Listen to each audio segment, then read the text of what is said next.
જય માતા મિત્રો, કેમ છો? મજામાં? આપણે જો આપણે કુંભ કાઢવાની પ્રક્રિયા ચાલુ થઈ ગઈ છે. આપણે આ ભાઈ છે, આ કુંભ છે, અત્યારે કાઢવાના છે. તો એના પગમાં ચપ્પલ નથી, અત્યારે બધું ખેવું છે. અને આ જે દેતવા છે એની અંદરથી લઈ કુંભ લઈને બાર નીકળશે. આખો રસ્તો બનાવ્યો છે. બરાબર. હવે શરૂઆત થઈ છે, તમે જોજો. જે આ જૂની પરંપરા છે ગામડાની એ મુજબ એ દર વર્ષની જેમ આ વર્ષે પણ અત્યારે કુંભ કાઢે છે. તમને લાઈવ જોવા મળશે.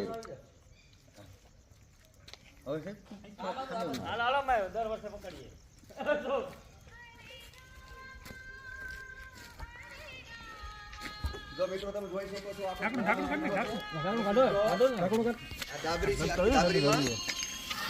ગાબરીમાં એ કરે છે. બહુ મસ્ત. આના ઉપરથી નક્કી થાય છે આવનારું વર્ષ કેવું થાય છે. કુંભ એક નંબર પાક્યો ભાઈ. કેવો પાકેલો છે ને એ આ પ્રમાણે નક્કી થાય છે. આપણે સરપંચ સાહેબ કંઈક જણાય છે. સરપંચ સાહેબ આપણે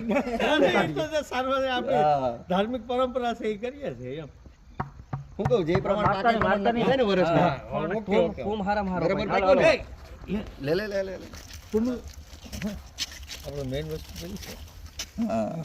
બરાબર પાક્યો ને? અરે રેડી કુંભ એક નંબર. હર વર્ષ આવું જોઈએ આપણે. કમ્પ્લીટ હો ભાઈ. બસ બસ.